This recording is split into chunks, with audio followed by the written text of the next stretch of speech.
The word miracle is not a word that Stanley Jones uses. A spinal surgeon in Texas, he prefers medical facts. Oh, I couldn't walk. My knee hurt so bad. I just barely got out of bed here. Jones says he had a sudden onset of autoimmune arthritis 2 years ago, which affected his knees, hip and wrists. He says within a week he couldn't walk and had to cancel 70% of his surgeries. I never considered stem cell therapy. I thought it was probably voodoo. Fat cells were extracted from Jones's abdomen in the US and sent to South Korea to be cultivated. He then travelled to Japan to have the stem cells injected back into his body. Oh, I feel great. I mean, I can jump, run, play.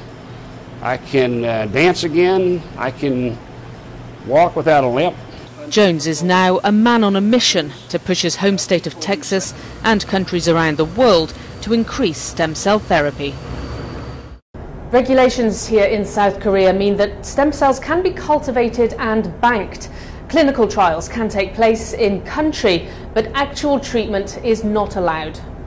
RNL Bio, the Korean biopharmaceutical company who cultivated Jones's stem cells, wants restrictions in Korea relaxed, so patients do not have to travel to Japan for treatment. At this Seoul press conference, they introduced Jones, along with 2 other patients who say stem cell treatment cured their ailments, to the media in the hope of boosting public support for stem cell therapy.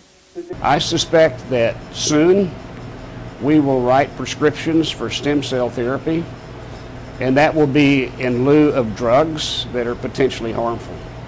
So my plea would be to have people accept the seamlessness, the simpleness, the easiness of the process. Stem cell expert Professor Chris Mason cautions the medical world of getting ahead of itself. And the big temptation is not to publish, for example, in a negative clinical trial where maybe it didn't work out, but actually you can learn an awful lot from those negative trials. Positive trials, yes, they tend to be published. Negative trials, no. So there is a risk of reinventing the wheel. RNL Bio estimates over 120 million people worldwide could be treated with stem cell therapy if restrictions are lifted. Until then, Stanley Jones says he's willing to be the public proof that it can work. Paula Hancock's CNN Seoul.